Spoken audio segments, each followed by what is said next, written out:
Hello વિદ્યાર્થી મિત્રો, હું છું Ashok sir Sainath classes YouTube ફેમિલીમાં તેમજ ફેસબુક પેજ ફેમિલીમાં તમારું વેલકમ કરું છું. વિદ્યાર્થી મિત્રો, આશા રાખું છું કે તમે બધા મજામાં હશો. તો વિદ્યાર્થી મિત્રો, તમારા માટે અત્યારે વિડીયો સિરીઝ ચાલી રહી છે તમારા ધોરણ 8ની, બરાબર. ધોરણ 8ના જે તમારે સ્વાધ્યાય પોથી આવે છે ગુજરાતી વિષયની, એના પણ વિડીયોઝ અપલોડ કરું છું સ્ટેપ બાય સ્ટેપ. અને તેમજ તમારે પાઠ્યપુસ્તકમાં જે સ્વાધ્યાય આવે છે પાછળ સ્વાધ્યાય, બરાબર, પ્રશ્નોત્તર, એ સ્વાધ્યાયના પ્રશ્નોત્તર જે કંઈ પણ છે એ કમ્પ્લીટ સોલ્યુશન આપણે સ્ટેપ બાય સ્ટેપ બધા વિડીયોમાં લઈ અત્યારે ચાલુ છે, બરાબર, અપલોડ કરી રહ્યો છું. રોજનો એક વિડીયો, એકાત્રે એક વિડીયો અપલોડ વિદ્યાર્થી મિત્રો ચેનલ ઉપર થઈ રહ્યો છે. તો આજે વિદ્યાર્થી મિત્રો તમારે ધોરણ 8 ગુજરાતી ચોથો પાઠ, જે આમ તો કાવ્ય છે અષાઢે, તો એનું અત્યારે જે પાઠ્યપુસ્તકનું સોલ્યુશન છે, બરાબર. પાઠ્યપુસ્તકમાં તમારે ચોથા પાઠમાં જે પાછળ પાઠ પૂરો થાય પછી આવે છે વાતચીત, બરાબર, પ્રશ્ન જવાબ સ્વાધ્યાય, એનું આ સોલ્યુશન અત્યારે આ વિડીયોમાં આપણે કવર કરશું વિદ્યાર્થી મિત્રો, બરાબર.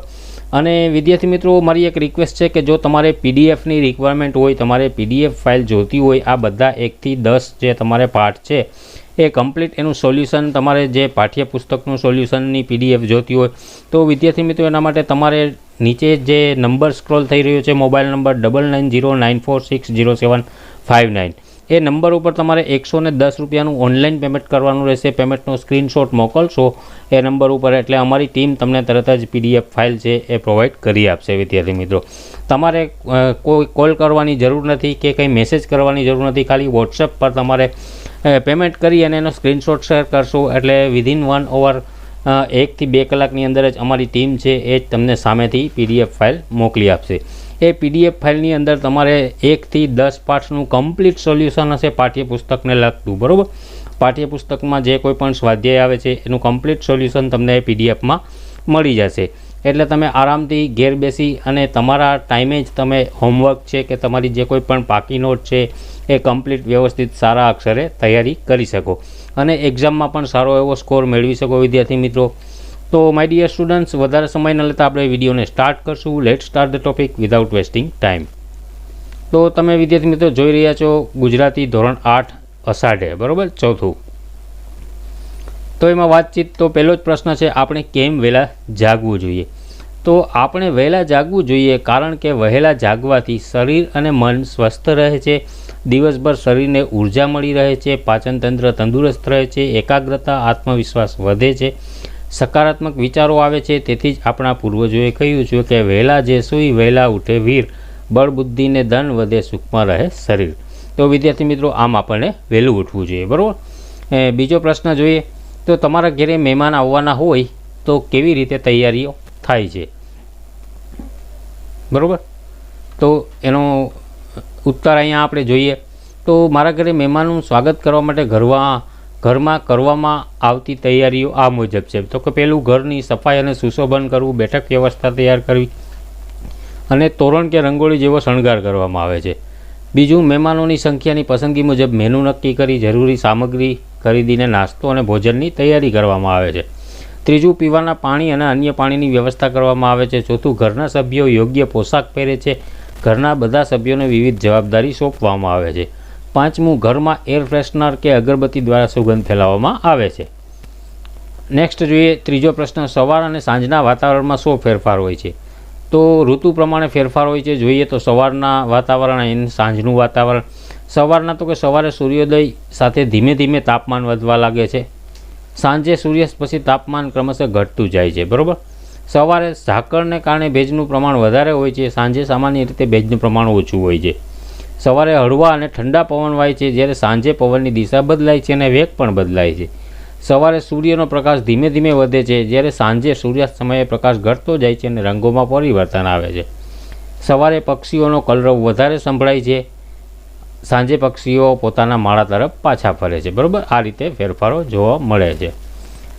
ચોથો પ્રશ્ન જોઈએ વિદ્યાર્થી મિત્રો, કયા મહિનામાં ચારેકોર લીલોતરી જોવા મળે છે? તો ભારતમાં સામાન્ય રીતે ચોમાસાની ઋતુમાં જૂનથી સપ્ટેમ્બર દરમિયાન સૌથી વધુ લીલોતરી જોવા મળે છે. ભારતમાં ઘરે કઈ કઈ વનસ્પતિ છે તેની માવજત કોણ કરે છે? તો કે મારા ઘરના આંગણામાં લીમડાના 2 અને ગુલમોહરનું એક ઝાડ છે. આ ઉપરાંત તુલસીનો છોડ, બારમાસી, જાસૂદ, કરણ, ગલગોટા વગેરેના ફૂલ આપતા છોડ છે. આ તમામ વનસ્પતિઓ માવજત મારા પપ્પા કરે છે. વિદ્યાર્થીઓ, તમે તમારી રીતે પણ ઉત્તર લખી શકો, બરાબર. પાંચમો એ પછી પ્રશ્ન બીજો જોઈએ છે વિદ્યાર્થી મિત્રો આપણે.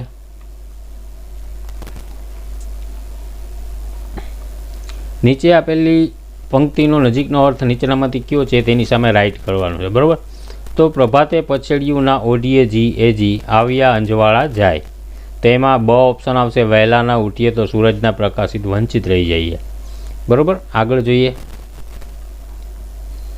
બીજું, આવ્યા વાયુને વળી જાય. તો એમાં ઓપ્શન બ જવાબ આવશે, આવેલો પવન પાછો વળી જાય. ત્રીજામાં ઓપ્શન આવશે, પહેલી વાર કોઈને મળીએ તો મોઢું ન ફેરવી લેવાય. એવી જ રીતે ત્રીજો પ્રશ્નનો જવાબ કવિતા મુજબ નજીકનો અર્થ ધારો અને શબ્દોનું વાક્ય બનાવીને લખો, બરાબર. તો આવી રીતે આમાં આવશે, તણખલું તો કે ઘાસની સળી, અંગારો પડતા તણખલા સળગી ઉઠ્યા, બરાબર. અહીંયા ચાદર પછેડી એટલે પછેડી હોય તેટલી સોળ તાણવી. આગળ થર્ડ નંબરમાં જોઈએ, પ્રથમ એટલે પહેલું, બરાબર. પ્રથમ સમરીએ તુજને ગણપતિ દેવા. વાયુ તો વાયરો, વાયુ વેગે વાત પ્રસરી ગઈ, બરાબર. આગળ જોઈએ ચોથો પ્રશ્ન, કાવ્ય પંક્તિઓ વાંચો, ચર્ચા કરો અને લખો, બરાબર. અંજવાળા પાછા વળી જાય એટલે શું? વિદ્યાર્થીઓને કાવ્ય પરિચય વાંચીને ચર્ચા કરી ઉત્તર લખવા, જાતે લખવાના છે મિત્રો. પાંચમો પ્રશ્ન જોઈએ, આડાવડા થઈ ગયેલા શબ્દોને યોગ્ય સ્થાને મૂકીને વાક્ય ફરીથી લખો, બરાબર. તો એકદમ ઇઝી છે, તમે પણ લખી શકો, જોઈ શકો છો વિદ્યાર્થી મિત્રો અહીંયા, બરાબર. છઠ્ઠા પ્રશ્ન ઉપર આગળ આપણે મૂવ થઈએ. ઉદાહરણ મુજબ વાક્ય બનાવીને લખો. તો ડુંગર કેરી ખીણમાં ગાબુ નામે ગામ, ડુંગરની ખીણમાં ગાપુ ગામે નામે ગામ, બરાબર. એવી રીતે આ ત્રણે વાક્યો છે વિદ્યાર્થી મિત્રો. આગળ જોઈએ સાતમો પ્રશ્ન આપણે. અહીંયા બીજા ત્રણ છે, ઉદાહરણ પ્રમાણે વાક્યો બનાવીને લખો, બરાબર. મને ક્રિકેટ બહુ ગમે છે, ગાંધીજી સાથે વિનોબાઈ જેલમાં ગયેલા. ઉત્તરો અહીંયા જોઈએ આપણે. તો મેં સાથે જવાની હઠ લીધી, બીજું બેને પુસ્તકો ખરીદ કર્યા. સરદાર પટેલે આવું કહ્યું હતું, મારા મામાને ખેતર છે, એને પાણીમાં પોરા કાઢવા જોઈએ. આવી રીતે જોઈએ. આઠમું, કલાત્મક રીતે લખવાનું છે વિદ્યાર્થી મિત્રો, તમારી રીતે ડિઝાઇનથી તમે લખી શકો. આગળ જોઈએ નવમું, ઉદાહરણ મુજબ શબ્દો બનાવવાના છે, બરાબર વિદ્યાર્થી મિત્રો. અહીંયા તમે અરજી, આરતી, ઇટાલી, ઉપરી, ઋષિ, અંજલિ, આ રીતે તમે વધારાના પણ તમે તમારી રીતે લખી શકો. દસમો જોઈએ, તો નીચેના પૈકી કયા શબ્દ સ્વરાંત અને કયા શબ્દ સ્વરાંત નથી એ જુદા પાડો. તો અહીંયા અષાઢ, તણખલું, અતિથિ, સાક્ષાત, સદપ્રભાત, બલાત, મહદ, ફૂલ અને ભૂલ. તો આમાં સ્વરાંત શબ્દો અને સ્વરાંત ન હોય તેવા શબ્દો જોઈએ તો લિસ્ટમાં તમે જોઈ શકો છો મિત્રો, બરાબર. સ્વરાંત તો કે અષાઢ, તણખલું, અતિથિ, ફૂલ, ભૂલ. અને સ્વરાંત તો એમાં સાક્ષાત, સદપ્રભાત, બલાત અને મહાન, બરાબર. આગળ 11મો પ્રશ્ન જોઈએ. તો પ્રશ્નોના ઉત્તર આપવાના છે મિત્રો. આવેલા અંજવાળા જાય એવું કેમ કહેવાયું હશે? તો જો ઊંઘી ગયા તો આવેલા અંજવાળા જાય એમ કહેવાયું હશે. અતિથિને કેમ ન તરછોડવા જોઈએ? તો કે અતિથિ ભગવાનનું રૂપ છે, તેથી તેમને ન તરછોડવા જોઈએ. મુખ ફેરવવું અને મુખ ફેરવ્યું એમાં શો ફેર? તો કે મુખ ફેરવવું એટલે નફરતથી આડું જોવું અને મુખ ફેરવ્યું એટલે ધ્યાન ના આપવું. કોને ધરતીના શ્વાસ કહ્યા છે? તો ઉત્તર આવશે, ધરતીમાં ફૂટતા ઘાસને ધરતીના શ્વાસ કહ્યા છે. તો વિદ્યાર્થી મિત્રો, સાયના ક્લાસીસ દ્વારા તમને આ સોલ્યુશનના વિડીયોઝ તેમજ PDF ફાઇલ પૂરી પાડવામાં આવશે. વિદ્યાર્થી મિત્રો, તમે વિડીયોને લાઇક જરૂરથી કરી દેજો, કોમેન્ટ કરીને પણ જણાવજો વિદ્યાર્થી મિત્રો કે તમને કેવો લાગ્યો. સાથે સાથે ટેલિગ્રામ ચેનલ પણ જોઈન્ટ કરી લેજો, જેમાં તમારી ટેસ્ટ છે, અમુક PDF ફાઇલ છે એ પણ અપલોડ થતી હોય છે ફ્રી ઓફ કોસ્ટમાં. અમુક જે નાના ક્વેશ્ચન આન્સર છે એ પણ ત્યાં અપલોડ થતા હોય છે. તો માય ડિયર સ્ટુડન્ટ્સ, હાલ પૂરતું એટલું જ. મળશું આપણે નવા ટોપિક સાથે. જય હિન્દ, જય ભારત.